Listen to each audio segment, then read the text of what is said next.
Hello बच्चों, कैसे आप सभी? बढ़िया। ओके। तो बच्चों, हम लोग पढ़ रहे थे कक्षा 10 विज्ञान अध्याय 5। बच्चों, इस अध्याय का नाम है तत्वों का आवर्त वर्गीकरण, जिसमें आप लोगों ने पहला पार्ट कंप्लीट कर लिया है। यह वीडियो इस अध्याय का दूसरा पार्ट है। तो मैं आपको बता दूं कि पहले पार्ट में हम लोगों ने लास्ट टॉपिक कवर किया था न्यूलैंड का अष्टक नियम, और आज आपका शुरू होगा मेंडलीव की आवर्त सारणी से। तो जल्दी से कॉपी पेन तैयार हो जाइए और वीडियो को स्टार्ट कीजिए। तैयार हो गए? ओके, चलिए देखिए शुरू करते हैं आज का पहला टॉपिक। तो आज का पहला टॉपिक आपका होगा मेंडलीव की आवर्त सारणी। हेडिंग क्या डालेंगे आप? मेंडलीव की आवर्त सारणी डालिए हेडिंग। चलिए, तो बच्चों मैं आपको बता दूं कि जो मेंडलीव है इनका पूरा नाम है दमित्री इवानोविच मेंडलीव। बच्चों ये एक रशियन वैज्ञानिक हैं, सॉरी रूसी वैज्ञानिक है, ठीक है, यह रसिया की बात है। तो इनका पूरा नाम क्या है? दमित्री इवानोविच मेंडलीव, ठीक है। चलिए बच्चों मैं आपको बता दूं कि जो आवर्त सारणी का जो तत्वों का जो वर्गीकरण हो रहा था, और जो हम पढ़े थे कि वर्गीकरण की आवश्यकता क्यों हुई, तो अगर देखा जाए तो जो वर्गीकरण का मुख्य श्रेय है वो मेंडलीव को ही जाता है। अर्थात हम कह सकते हैं कि मेंडलीव को तत्वों के वर्गीकरण का प्रमुख श्रेय माना जाता है, ठीक है। कुछ प्रारंभिक जो हो रहा था वर्गीकरण, उसमें मुख्य योगदान इन्हीं का था। किसका? मेंडलीव का। तो चलिए लिखते हैं इनके बारे में क्या क्या इन्होंने दिया था। इसमें पहला पॉइंट आप लिखेंगे कि तत्वों के भौतिक तथा रासायनिक गुण इनके परमाणु द्रव्यमानों के आवर्त फलन होंगे। बच्चों मेंडलीव ने बताया कि तत्वों के भौतिक गुण तथा रासायनिक गुण इनके परमाणु द्रव्यमान के आवर्त फलन होंगे, ठीक है। मतलब जैसे जैसे परमाणु द्रव्यमान बढ़ेंगे तो वैसे वैसे वो आगे क्रम में बढ़ते जाएंगे, ठीक है। और मैं आपको आगे बताऊं, दूसरा पॉइंट लिखेगा कि मेंडलीव की आवर्त सारणी तत्वों के रासायनिक गुणधर्मों पर आधारित थी। किस पे? रासायनिक गुणधर्मों पर आधारित थी। बच्चों मैं आपको बता दूं कि मेंडलीव के समय में टोटल 63 तत्व 63 एलिमेंट ज्ञात किए जा चुके थे, ठीक है। अगला पॉइंट लिखिएगा इसमें, तीसरा है ये ना, तो लिखिए इसमें कि इसमें 8 ऊर्ध्वाधर स्तंभ है। बच्चों मेंडलीव की आवर्त सारणी में 8 ऊर्ध्वाधर स्तंभ है, अभी आपको दिखा रहे हैं, जिन्हें समूह कहते हैं। क्या कहते हैं? समूह कहते हैं। तथा बच्चों यहाँ पे 6 रहेगा, 7 नहीं 6। कितना? 6 6 क्षैतिज पंक्तियाँ हैं जिन्हें आवर्त कहते हैं। तो जब क्या रखेंगे कि 7 ऊर्ध्वाधर स्तंभ होते हैं जिन्हें हम लोग समूह कहते हैं, और 6 क्या होती हैं? क्षैतिज पंक्तियाँ होती हैं जिन्हें क्या करते हैं? आवर्त कहते हैं, ठीक है। चलिए अब थोड़ा सा इसमें लिखिएगा कि मेंडलीव की आवर्त सारणी की उपलब्धियाँ। अभी आप इसको लिख लीजिए, फिर आपको दिखा रहे हैं आवर्त सारणी पूरा, ठीक है। क्या लिखें? हेडिंग क्या डालेंगे आप? मेंडलीव की आवर्त सारणी की उपलब्धियाँ, ठीक है। डालिए हेडिंग, वेरी गुड। चलिए अब आगे देखिएगा, इसमें पहला लिखिएगा उपलब्धि में। बच्चों पहला क्या लिखेंगे कि अज्ञात तत्वों के लिए, बच्चों 63 तो ज्ञात थे उस टाइम, लेकिन जो नहीं ज्ञात थे उसके लिए बात कर रहे हैं, ठीक है। अज्ञात तत्वों के लिए रिक्त स्थान छोड़े गए। जो सारणी बनाई मेंडलीव ने, उन्होंने क्या किया कि कहीं कहीं रिक्त स्थान छोड़ दिए। किसके लिए? कि फ्यूचर में जो भी एलिमेंट खोजे जाएंगे उनके लिए, जैसे स्कैंडियम, गैलियम तथा जर्मेनियम। जब ये बाद में खोजे गए तो इनको सारणी में रख दिया गया, ठीक है, सारणी को बिना छेड़े हुए। ये पहला पॉइंट था। दूसरा पॉइंट लिखेंगे कि समान गुणधर्म वाले तत्वों को एक स्थान मिल गया। बच्चों आपने पढ़ा था न्यूलैंड का, उन्होंने क्या किया था कि असमान गुण वाले तत्वों को एक स्थान पर रख दिया था, यही किया था उन्होंने ना। लेकिन मेंडलीव ने क्या किया कि एक समान गुण वाले तत्वों को एक साथ कर दिया, ठीक है। तीसरा पॉइंट लिखिएगा कि पिछली व्यवस्था को बिना छेड़े ही, मतलब मेंडलीव ने जो बनाया था उसको बिना छेड़े ही अक्रिय गैसों का पता लगने पर इन्हें अलग समूह में रखा गया। बच्चों अक्रिय गैस जो आप आधुनिक आवर्त सारणी में ग्रुप नंबर 18 पढ़ते हैं, वो अक्रिय गैस होते हैं, ठीक है। तो इन्हें अलग समूह में रखा जा सकता था, ठीक है। तो ये था क्या? उपलब्धियाँ। इन्होंने, उनकी सारणी में इतनी खूबियाँ थी, उपलब्धियाँ थी, ठीक है। चलिए समझ में आ गया चीज़। तो अब आप हेडिंग डालेंगे सीमाएं, इनकी लिमिटेशन क्या हैं, ठीक है। जैसे आपने डोबेनारे का पढ़ा था, न्यूलैंड का पढ़ा था, उसी तरीके से मेंडलीफ की भी हम लोग पढ़ेंगे। इनकी जो आवर्त सारणी थी उसकी क्या क्या सीमाएं थी, ठीक है। चलिए डालिए हेडिंग। चलिए इसमें पहला पॉइंट लिखिएगा आप लोग कि समस्थानिकों की स्थिति स्पष्ट नहीं की गई। जो समस्थानिक होते हैं, समस्थानिक किसको कहते हैं कि समान प्रमाण क्रमांक परंतु भिन्न प्रमाण भार वाले तत्व क्या कहते हैं हम लोग, समस्थानिक कहते हैं। तो इनकी स्थिति नहीं ज्ञात की गई। दूसरा पॉइंट आप क्या लिखेंगे कि हाइड्रोजन का स्थान निश्चित न होना। मेंडलीफ के आवर्त सारणी में हाइड्रोजन का स्थान निश्चित नहीं हुआ, हालांकि आज भी निश्चित नहीं है, ठीक है, फिर भी उस टाइम भी नहीं था, ऐसा कह सकते हैं। तो ये हो गया। तीसरा पॉइंट लिखेंगे कि कुछ तत्वों का परमाणु द्रव्यमान के अनुसार अनुचित क्रम। बच्चों कुछ ऐसे भी थे कि जिनका परमाणु द्रव्यमान अलग अलग था, मतलब कि आगे पीछे था, फिर भी उनको एक क्रम में रखा गया था, तो वो अनुक्रम कैसा था, अनुचित क्रम था। अब आप लोग स्क्रीन पे देख रहे होंगे सारणी, यही है आपकी मेंडलीफ की आवर्त सारणी। आप लोग इसको देख लीजिए अच्छे से, फिर मैं आपको आगे ले चलता हूँ।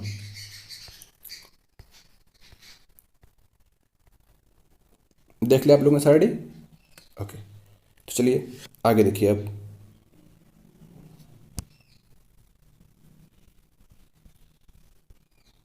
अब आप पढ़ेंगे आधुनिक आवर्त सारणी। हेडिंग क्या डालेंगे, आधुनिक आवर्त सारणी, मॉडर्न पीरियोडिक टेबल। तो डालिए हेडिंग आधुनिक आवर्त सारणी, डालिए बच्चों। चलिए तो देखिए इसमें कैसे होगा, क्या क्या है, आधुनिक वाले की बात करते हैं। तो सबसे पहले अगर हम लोग देखते हैं बच्चों कि आधुनिक आवर्त सारणी किस पे आधारित है, ठीक है। तो आप लिखिएगा इसमें पहला पॉइंट करके कि तत्व के परमाणु द्रव्यमान की तुलना में उसका परमाणु संख्या अधिक आधारभूत गुणधर्म है।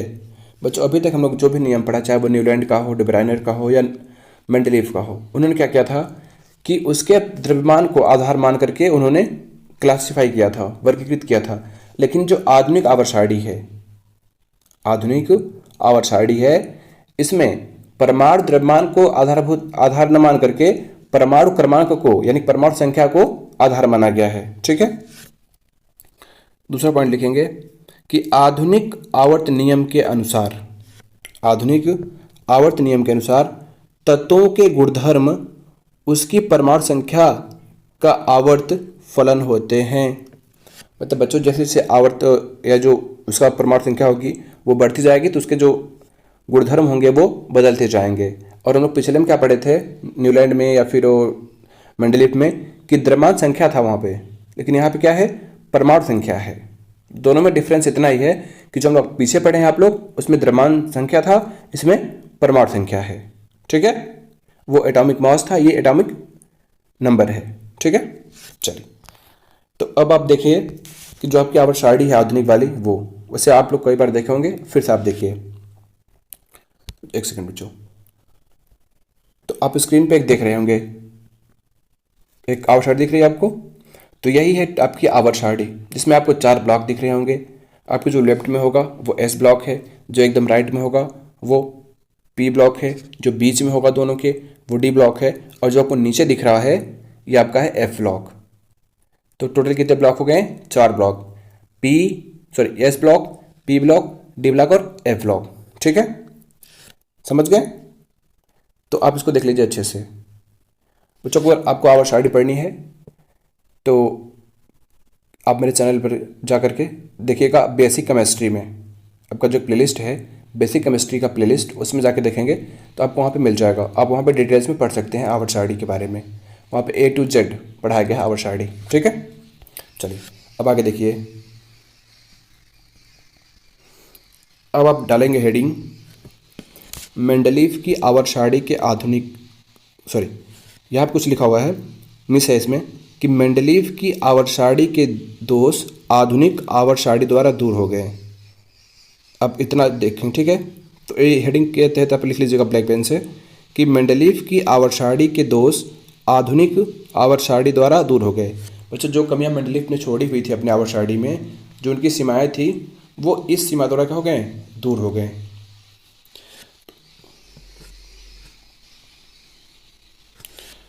तो इसमें आप पहला पॉइंट लिखेंगे, कैसे लिखेंगे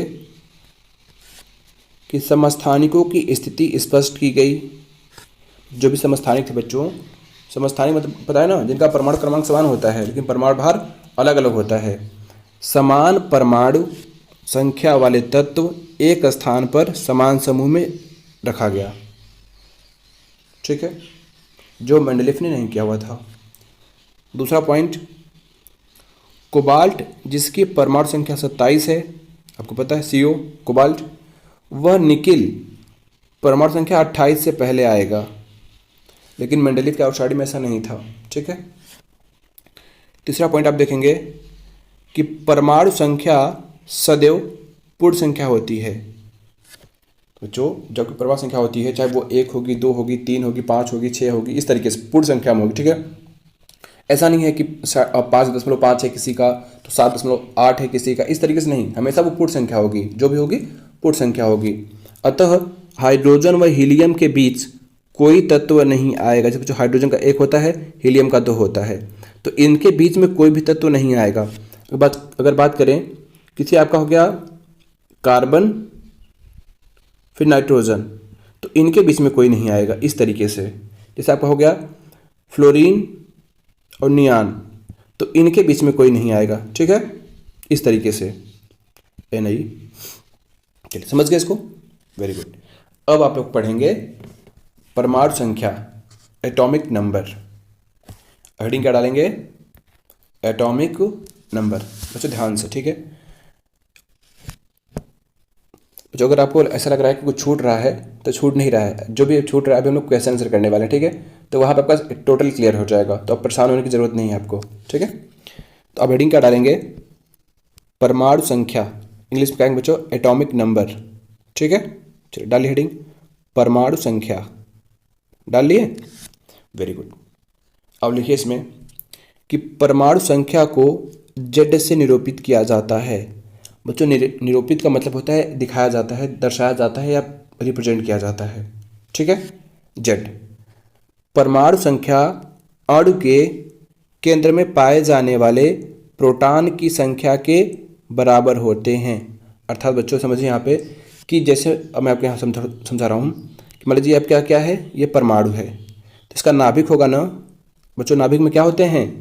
प्रोटॉन होते हैं और न्यूट्रॉन होते हैं ना। तो ये क्या कह रहा है कि जो आपका ये जो Z होता है, ये किसके बराबर होता है? नाभिक में पाए जाने वाले प्रोटॉन के बराबर होता है। अर्थात जितना प्रोटॉन होगा उतना इसका क्या कहलाएगा? परमाणु क्रमांक। मान लीजिए किसी के नाभिक में 5 प्रोटॉन हैं।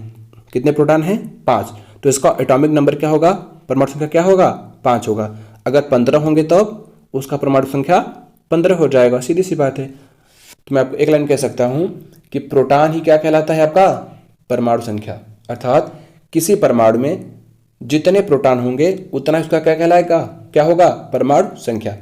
तो शॉर्टकट में हम लिख सकते हैं कि P बराबर Z, P बराबर Z, अर्थात ये दोनों क्या होते हैं? आपस में बराबर। ओके, चलिए आगे देखिए। ये हो गया पहला यहाँ तक। अब इसमें पहला पॉइंट लिखिएगा कि आधुनिक आवृत्ति सारणी में, जो यहाँ आवर्त रहेगा, ठीक है, आवर्त सारणी में 18 ऊर्ध्व स्तंभ हैं, 1 से लेकर के 18 तक। आपको साइड में एक छोटी सी आवर्त सारणी दिख रही होगी, आप वहाँ पे देख लीजिए कितने हैं टोटल? 18, जिन्हें समूह कहा जाता है। क्या कहा जाता है? समूह कहा जाता है। बच्चों आप लोग इसके पहले पढ़े थे किसकी सारणी? मेंडलीफ की। तो बताइए उसमें कितने थे? मेंडलीफ की आवर्त सारणी में कितने समूह थे? जल्दी बताइए। और कितने 36 पंक्तियां थी? बताइए बताइए। 8 थे आपके क्या? ऊर्ध्व स्तंभ। और 6 क्या थी? 36 पंक्तियां। याद रखिएगा, भूलना नहीं है। और आधुनिक में कितने हैं? 18 ऊर्ध्व स्तंभ हैं जिन्हें समूह कहते हैं, और 7 क्या है बच्चों? 36 पंक्तियां हैं जिन्हें आवर्त कहते हैं, इंग्लिश में पीरियड और ग्रुप। ठीक है, याद रहेगा ना। चलिए अगला पॉइंट देखिएगा। किसी भी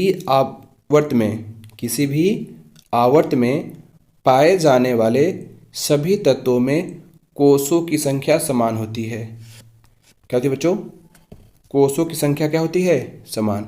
अब इसको कैसे समझेंगे, चलिए इसको देखिए कैसे समझने के लिए यहाँ पर ध्यान दीजिए कि मान लीजिए कि आवर्त संख्या 7 वाली की बात कर रहे हैं। किसकी बात कर रहे हैं, 7। तो 7 में जो भी तत्व पाए जाएंगे उनमें समान कोष, अगर 4 कोष है तो 4 ही कोष होंगे। लेकिन मैं आपको बता दूं कि अगर आवर्त 7 की बात करेंगे तो उसमें 7 कोष होंगे। कितने कोष होंगे, 7। अर्थात जिस आवर्त में होंगे उसमें उतने ही कोष पाए जाएंगे। अगर कोई पहले आवर्त का है तो उसमें 1 कोष पाया जाएगा, अगर कोई दूसरे आवर्त का है तो उसमें 2 कोष पाए जाएंगे। मतलब जितने जो आवर्त संख्या होगी उतनी क्या होती है, कोषों की संख्या। ठीक है, चलिए समझ गया ना। चलिए अगला देखिए, ये आप ये एग्जाम्पल देख लीजिए यहाँ पे। उससे पहले कि बच्चों जो लिथियम है आपका, क्या है, लिथियम। तो लिथियम कहाँ है आवर्त सारणी में, आवर्त नंबर 2 में है। आवर्त नंबर 2 में है। तो देखिए 2 में है तो बताइए इसमें कितने वो होंगे, क्या कहते हैं, सेल यानी कि कोष। तो इसमें होंगे 2 कोष।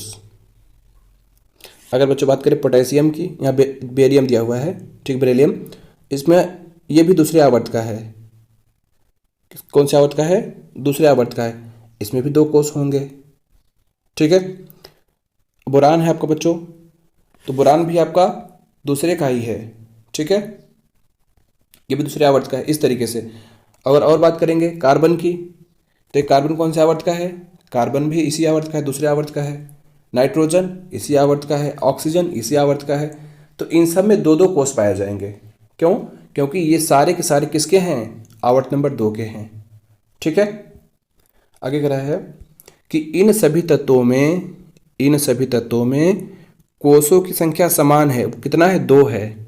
ठीक है, क्यों, क्योंकि ये सभी के सभी आवर्त संख्या 2 वाले तत्व हैं। इसके अलावा भी और भी हैं, ऑक्सीजन है आपका, फ्लोरीन है, नियान है, इन सब में 2 ही पाए जाएंगे। ठीक है, चलिए आगे ध्यान दीजिएगा। तीसरा पॉइंट, एक समूह के सभी तत्वों में संयोजी इलेक्ट्रॉन की संख्या समान होती है। बच्चों संयोजी इलेक्ट्रॉन क्या होते हैं, परिभाषा बताइए, संयोजी इलेक्ट्रॉन क्या होते हैं, कमेंट करिए जल्दी से। संयोजी इलेक्ट्रॉन किसे कहते हैं, बताएं।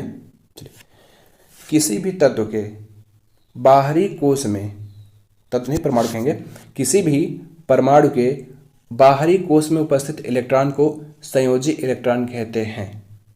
अर्थात उसके बाहरी कोश में जितने भी इलेक्ट्रॉन होंगे, चाहे 1 2 3 जो भी हों, वही क्या कहलाएंगे, संयोजी इलेक्ट्रॉन। चलिए समझते हैं उसको। अब थोड़ा ऊपर ले लें, यहाँ पे देखिए। तो बात करते हैं कि इसकी समूह नंबर 1 की, ग्रुप नंबर 1। तो जो ग्रुप नंबर 1 है बच्चों, हलीना करे रब से फरियाद। आपको अगर याद करना है तो डिस्क्रिप्शन में एक लिंक दिया हुआ है, आप उसको देख लीजिए। 5 मिनट में पूरी की पूरी पीरियोडिक टेबल याद हो जाएगी। ठीक है, तो चलिए देखिए, जो आपका ग्रुप नंबर 1 है, समूह नंबर 1 है, इसका जो पहला तत्व है हाइड्रोजन, क्या है, हाइड्रोजन। तो हाइड्रोजन का इलेक्ट्रॉनिक विन्यास पता है आपको कि क्या होगा, केवल ऐसे KLm, 1 इलेक्ट्रॉन होगा तो यहाँ पे 1 कर देंगे, हो गया। तो बाहरी कक्षा में कितने इलेक्ट्रॉन है, 1। तो यही क्या कहलाएगा, इसका संयोजी इलेक्ट्रॉन। इसमें देखिए लिथियम में परमाणु क्रमांक कितना होता है, 3। तो ये है इसका इलेक्ट्रॉनिक विन्यास। क्या है इसका, इलेक्ट्रॉनिक विन्यास। तो बाहरी कोश में कितने इलेक्ट्रॉन हैं, 1 ही हैं। देखिए, तो इसका भी संयोजी इलेक्ट्रॉन 1 हो जाएगा। उसी तरीके से बच्चों ये सोडियम है, यहाँ पे Na रहेगा। ठीक है, तो इसके भी देखिए बाहरी कोश में 1 इलेक्ट्रॉन। क्यों, क्योंकि ये सभी के सभी समूह संख्या 1 के तत्व हैं, ग्रुप नंबर 1 के एलिमेंट हैं ये सब। सीरियल से ये आप देख रहे हैं साइड में, मैं आपको लिख रहा हूँ यहाँ पे। पहला है आपका हाइड्रोजन, फिर लिथियम, फिर सोडियम, फिर आपका पोटेशियम आ जाएगा, फिर आपका रुबिडियम आ जाएगा, फिर आपका सीजियम आएगा और लास्ट में फ्रांसियम आएगा। ठीक है, तो ट्रिक है इसका, हो ली ना करे रब से फरियाद। ट्रिक क्या है, हली ना करे रब से फरियाद। इस तरीके से आप याद कर सकते हैं इसको। तो ये समझ गए आप लोग कि किसी भी ग्रुप की बात करेंगे तो उस ग्रुप के जितने भी एलिमेंट होंगे, जितने भी तत्व होंगे, उन सभी का संयोजी इलेक्ट्रॉन अर्थात बाहरी कोश में उपस्थित इलेक्ट्रॉन की संख्या समान होंगी। चाहे किसी भी की बात कर लें, पहले की, दूसरे की, पांचवें की, जो भी होंगी सब में समान होंगी। ठीक है, चलिए अगला पॉइंट की बात करते हैं। क्या कह रहा है, आप इसे पॉइंट करके नोट करते रहिएगा, ठीक है ना, 1 2 3 करके नोट करते रहिएगा। सभी तत्वों में संयोजी इलेक्ट्रॉन की संख्या एक समान है। यहाँ इसकी बात कर रहा है बच्चों, इसकी, ठीक है ना। तो देखिए सभी में क्या है, लास्ट में देखिए एक है सब में ना, यहाँ पे इसकी बात कर रहा है। अगला देखिएगा कि समूह में नीचे जाने पर कोषों की संख्या बढ़ती जाती है। क्या हो जाती है, बढ़ती जाती है। कैसे, समझिए इसको कि देखिए पहला क्या आएगा, पहला आपका पहला आवर्त, फिर दूसरा आवर्त, फिर तीसरा आवर्त, फिर चौथा, पांचवा, इस तरीके से आएगा। मैंने आपको बताया था ना कि अगर इस आवर्त की बात करेंगे तो इसमें सिर्फ और सिर्फ एक क्या होगा, कोष। दूसरे की बात करेंगे इसमें आपके 2 कोष होंगे। तीसरे की बात करेंगे तो 3 कोष होंगे, ठीक है। अगर चौथे की बात करेंगे तो 4 होंगे, इस तरीके से। तो जैसे ही आप नीचे आएंगे तो कोषों की संख्या क्या हो जाएगी, बढ़ती जाएगी, ठीक है। अभी आपको बता रहे हैं कि आप इसे समझ सके कि जो आपकी आवर्त सारणी होती है, आवर्त सारणी में अगर आप ऊपर से नीचे आते हैं, ऊपर से नीचे आते हैं तो कोषों की संख्या बढ़ती है। क्या होगी, कोषों की संख्या बढ़ेगी। लेकिन अगर आप आवर्त सारणी में दाहिने से बाएं जाते हैं या बाएं से दाएं जाते हैं, बाएं से दाएं जाते हैं इस तरीके से, तो कोषों की संख्या समान रहेगी, न घटेगी न बढ़ेगी, ठीक है। चलिए अब आगे समझिए, ये समझ में आया ना कि अगर आप आवर्त सारणी में ऊपर से नीचे आते हैं तो कोषों की संख्या क्या होती है, बढ़ती है, ठीक है। लेकिन अगर आप बाएं से दाएं जाते हैं या दाएं से बाएं आते हैं तब कोई परिवर्तन नहीं होगा, बराबर रहेगा, कोई परिवर्तन नहीं होगा, ठीक है। चलिए अब आगे समझिए। किसी विशेष आवर्त में पाए जाने वाले तत्वों की संख्या इस बात पर निर्भर करती है कि किस प्रकार के इलेक्ट्रॉन विभिन्न कोषों में भरे जाते हैं। बच्चों अब हम बात करते हैं कि किसी विशेष आवर्त में, एक आवर्त की बात करते हैं, चाहे वो कोई भी आवर्त आप ले लीजिए, उसमें जो भी तत्व हैं वो इस बात पर निर्भर करते हैं कि इलेक्ट्रॉन किस प्रकार के कोष में भरे जाते हैं। तो अगर मान लीजिए कि अगर एस कोष में भरे जा रहे हैं, ठीक है, तो वो एस ब्लॉक में होंगे। अगर पी कोष में भरे जा रहे होंगे तो वो पी ब्लॉक में होंगे। अगर वो दूसरे उपकोष में भरे जा रहे होंगे तो वो आवर्त नंबर 2 में आएंगे, तीसरे में भरे जा रहे होंगे 3 में आएंगे, इस तरीके से होते हैं, ठीक है। चलिए समझिए आगे, ये समझ में आ गया, ओके। अगला देखिए, अगर आपको थोड़ी सी दिक्कत हो रही हो तो आप एक काम करिए, वीडियो को रोकिए यहीं पे और सबसे पहले इलेक्ट्रॉनिक विन्यास कर लीजिए। कम से कम 8 से 10 तत्वों का इलेक्ट्रॉनिक विन्यास कर लीजिए, आपको क्लियर हो जाएगा, 100% क्लियर हो जाएगा आपका तुरंत, ठीक है। चलिए अगर क्लियर हो गया तो अगला पॉइंट ध्यान दीजिए कि विभिन्न कोषों में भरे जाने वाले इलेक्ट्रॉनों की संख्या के आधार पर आवर्त सारणी में तत्वों की संख्या बता सकते हैं। बच्चों जो कोष हैं उनमें क्या भरे जाते हैं, इलेक्ट्रॉन, ठीक है। तो तभी हम लोग सीखते हैं इलेक्ट्रॉनिक विन्यास। तो कह रहा है उसके आधार पर आवर्त में तत्वों की संख्या बता सकते हैं कि आवर्त सारणी में कितने तत्व हैं, ठीक है। चलिए अब देखिए निकालते कैसे हैं, कैसे ज्ञात करते हैं। इसके लिए एक फार्मूला है, सिंपल सा है कि किसी कोष में इलेक्ट्रॉन की अधिकतम संख्या सूत्र 2n², क्या है, 2n² द्वारा निरूपित की जाती है, जहां n क्या है, दिए गए कोष की संख्या को दर्शाता है, अर्थात नंबर ऑफ सेल। n क्या है, नंबर ऑफ सेल। चलिए आगे समझिए। अब बच्चों जैसे आप समझते हैं कि मान लीजिए ये क्या है, परमाणु का नाभिक है, ये पहली कक्षा है, ये आपकी दूसरी कक्षा है इस तरीके से, और ये तीसरी कक्षा है कुछ इस तरीके से, ठीक है। अब आप बताइए कि पहली कक्षा में कितने इलेक्ट्रॉन होंगे, दूसरी कक्षा में कितने होंगे और तीसरी कक्षा में कितने होंगे। तो इसके लिए अभी जो आप सूत्र पढ़े हैं, ये वाला सूत्र, यही सूत्र काम करेगा, 2n²। और n क्या है बच्चों, नंबर ऑफ सेल, अर्थात दिए गए सेलों की संख्या। ठीक है, चलिए इसको समझिए अब कि देखिए यहाँ उदाहरण लिखा हुआ है। ठीक है, तो इसको ध्यान समझिएगा कि के कोष के लिए बच्चों जो पहला कोष होता है इसको हम लोग के नाम देते हैं, दूसरे को एल, एम, आगे एन होता है। ठीक है, तो ऐसे जो पहला कोष है उसको हम लोग के कहते हैं। तो के का मान 1 होता है, मतलब जो पहला है उसको हम लोग के कहेंगे, दूसरे को एल, तीसरे को एम, चौथे को एन, इस तरीके से। ठीक है, तो कह रहा है बच्चों के कोष जहाँ एन बराबर 1 है तो इसमें अधिकतम कितने इलेक्ट्रॉन आएंगे। तो ये देखिए ये आपका फॉर्मूला है 2, एन की वैल्यू 1, 1 का स्क्वायर 1, तो 1 में 2 का मल्टीप्लाई करेंगे 2 आएगा। तो अधिकतम कितने तत्व होंगे बच्चों, सॉरी कितने इलेक्ट्रॉन होंगे 2, अर्थात ये गलत लिखा हुआ है। अर्थात पहली कक्षा में अधिकतम 2 इलेक्ट्रॉन आ सकते हैं, यानी कि जो आपकी ये के कक्षा है तो के कक्षा में अधिकतम 2 इलेक्ट्रॉन भरे जा सकते हैं, इससे ज़्यादा नहीं। ठीक है, अगला पॉइंट देखिएगा, अगर एल की बात करते हैं जो ये दूसरा वाला है तो इसमें कितने इलेक्ट्रॉन आएंगे। तो वही फॉर्मूला लगाएंगे 2n स्क्वायर का, और कितना हो जाएगा 2 दूना 4, 4 दूना 8, अर्थात एल कक्षा में अधिकतम कितने इलेक्ट्रॉन भरे जा सकते हैं 8। इसको ये गलत लिखा उसको मत लिखिएगा, ठीक है, गलत है ये। अगर इसकी बात करेंगे एम की तो 3 त्रिका 9 दूना 18, चौथी की बात करेंगे तो 4 4 16 दूना 32। अब आपको बस यही फार्मूला लगाना है किसी भी कक्षा के लिए, बस यही फार्मूला काम करेगा। एन मतलब क्या होता है, कक्षा की संख्या। चलिए हो गया, समझ आ गया ना ये चीज़ कि किस कोष में अधिकतम कितने इलेक्ट्रॉन आ सकते हैं। तो फार्मूला क्या लगाएंगे 2n स्क्वायर, पहले में 2 इलेक्ट्रॉन, दूसरे में 8 इलेक्ट्रॉन, तीसरे में 18, चौथे में 32, 2 8 18 32 ये क्रम होता है। ठीक है, चलिए आगे समझिए कि आवर्त सारणी में तत्वों की स्थिति उनकी रासायनिक क्रियाशीलता को बताती है। बच्चों आवर्त सारणी में जो भी तत्व हैं जहाँ वो स्थित है, जहाँ वो रखे गए हैं, वो उनकी क्रियाशीलता को दर्शाते हैं। अर्थात कि इस साइड के इतने जो तत्व हैं ये ज़्यादा क्रियाशील होंगे या मंद क्रियाशील होंगे या तीव्र क्रियाशील होंगे, इस तरीके से वो बताते हैं अपनी स्थिति के अनुसार। ये हो गया। अगला पॉइंट, संयोजकता इलेक्ट्रॉनों द्वारा। संयोजकता इलेक्ट्रॉन क्या होते हैं, जिसे पढ़ें संयोजी इलेक्ट्रॉन ना, वही। तो संयोजकता इलेक्ट्रॉन द्वारा तत्व निर्मित आबंध का प्रारूप तथा संख्या निर्धारित होती है।